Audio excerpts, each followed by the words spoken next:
J'ai eu la chance de rencontrer Bruno et Nicolas au moment de la création de Généo Capital Entrepreneur. J'étais allée les voir en me disant que, au fond, on partageait un certain nombre de valeurs communes,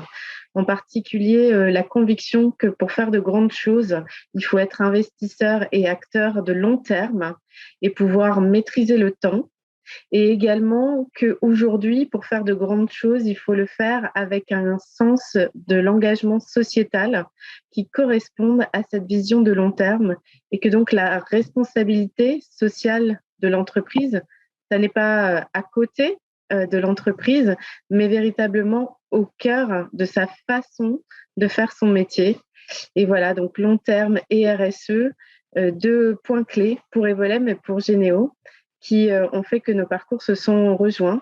puisque Evolem est aujourd'hui l'un des 200 soutiens de Généo en France et en Europe. Un fait très marquant et un autre point commun entre Généo et Evolem,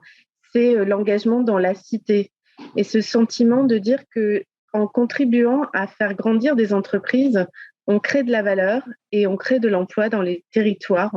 Mais si on veut servir les générations futures avec cette vision de long terme, alors il faut aussi pouvoir, à travers de l'engagement philanthropique, permettre à ceux qui n'ont pas les mêmes chances de réussir ou permettre à ceux qui proposent de nouveaux modèles de croissance d'émerger. Et donc, Généo et Evolem ont chacun choisi d'affecter une partie de la création de valeur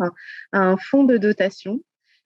pour avoir ce prolongement philanthropique à notre métier premier qui est celui de l'investissement. Donc Généo et Evolem, ce sont aussi deux familles, des familles d'entrepreneurs, des communautés avec des passages de relais comme celui que l'on voit de Bruno à Nicolas. Alors je voudrais souhaiter un bon anniversaire et beaucoup d'autres anniversaires à venir pour cet acteur de long terme engagé dans les territoires.